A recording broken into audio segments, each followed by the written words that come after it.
Le monde est confronté à un problème, ils sont constamment confrontés à la cruauté, la peur et le mensonge trompeur en raison de leur penchant profond.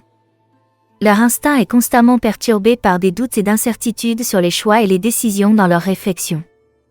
Ensuite, ils opèrent en se basant sur la vue, parce qu'ils se disent « je dois voir pour croire ».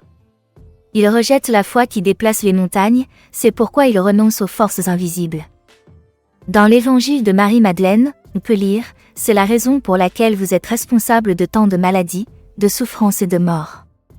Ce n'est pas une critique, car il n'y a personne à blâmer dans le monde.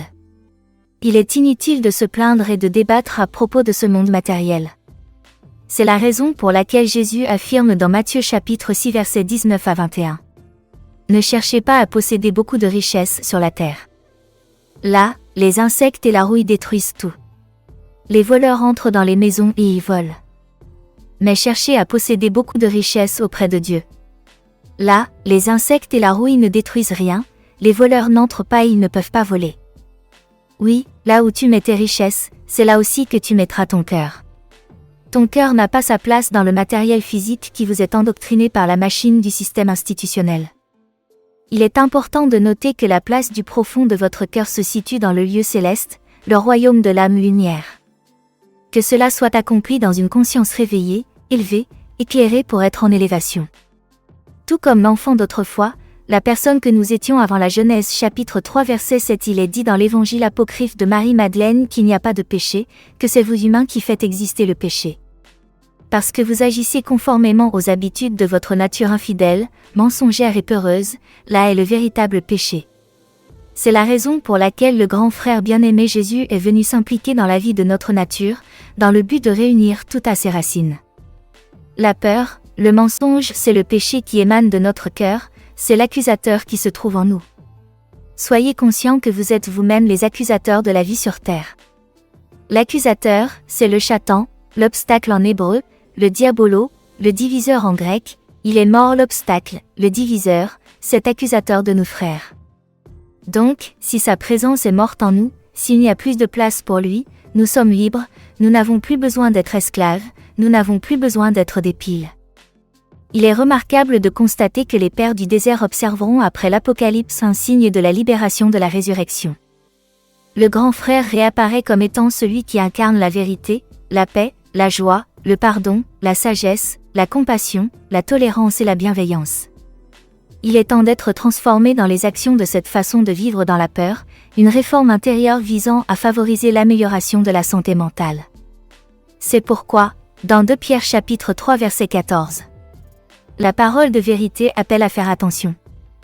Amis très chers, en attendant ce jour, faites des efforts pour être sans défaut et sans tache, comme si vous étiez à votre tour le symbole de la vérité, de la paix, de la joie, dans une harmonie connectée en communion et en communication avec Dieu. Maintenant, vous le savez.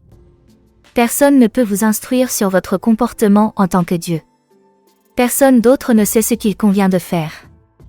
Il est essentiel de ne pas être soumis à un comportement imposé par qui que ce soit, un comportement que vous serez contraint de suivre aveuglément.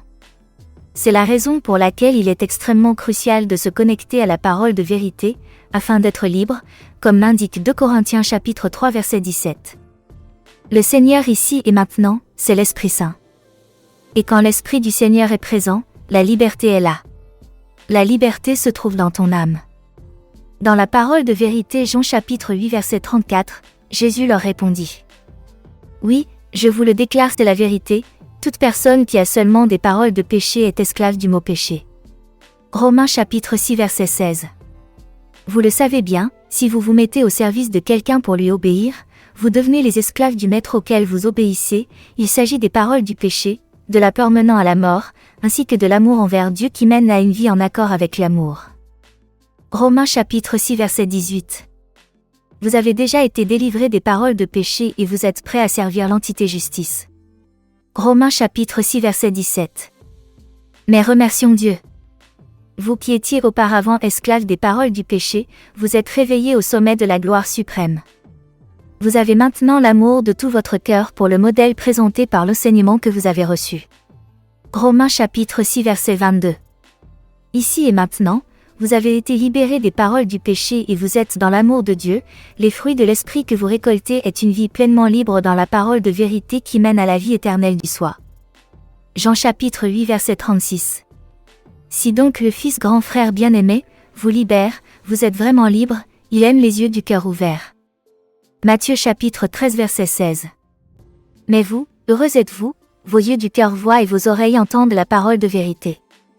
Soyez bénis.